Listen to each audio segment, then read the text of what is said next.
আসসালামু আলাইকুম সম্মানিত দর্শক, আশা করছি সবাই ভালো আছেন।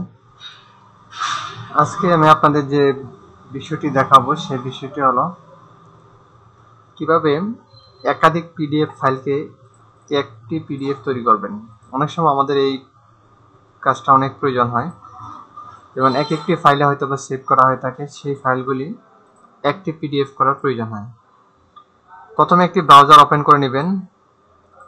ব্রাউজার ওপেন করে এখানে আই লাভ পিডিএফ ওয়েবসাইটে ঢুকবেন।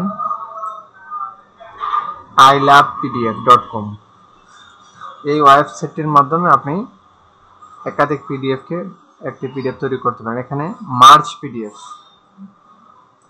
সিলেক্ট পিডিএফ মানে আপনার যে ফাইলটি একসাথে করতে চাচ্ছেন সেই ফাইলগুলি এখানে সিলেক্ট করতে হবে। ধরুন আমি চারটি ফাইল আমি একটি পিডিএফ করব, এই চারটি ফাইলই আপনার এখানে প্রদর্শিত হবে। এখন এখানে দেখুন 1 2 3 4, আপনি যদি সিরিয়াল আপনার ইচ্ছা মতো সাজাতে পারবেন। কোনোটা যদি সিরিয়াল আগে কিংবা পরে নেওয়ার প্রয়োজন পড়ে, এখানে চেপে ধরে আপনার যেখানে নিতে চান সেখানে দেখেন এখানে 3 নাম্বারটা চলে আসছে। আপনার ইচ্ছা মতো আপনি সাজাতে পারবেন। আপনি এভাবে আপনার সিরিয়াল যেভাবে প্রয়োজন পড়ে এভাবে আপনি সাজাতে পারবেন। সবগুলি ফাইল আবার প্রয়োজনীয় ফাইল আবার অ্যাড করতে পারবেন নতুন করে। এখন আমি আর নতুন করে করতে চাই না, এখানে চারটি ফাইল আছে, সেই ফাইল থেকে একটি পিডিএফ তৈরি করব। তারপর মার্জ পিডিএফ, মার্জ অলরেডি হয়ে গেছে, ডাউনলোড।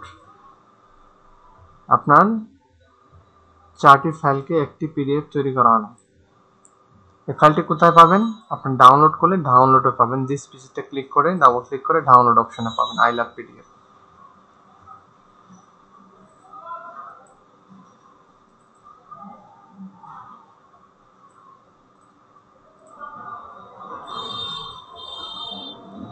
দেখুন এখানে সবগুলি ফাইল প্রদর্শিত হচ্ছে।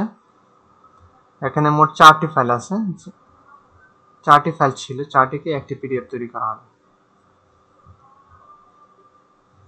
সুপ্রিয় দর্শক, আশা করি বিষয়টি বুঝতে পেরেছেন। আজকে এই পর্যন্তই। আসসালামু আলাইকুম ওয়া রাহমাতুল্লাহি ওয়া বারাকাতুহু।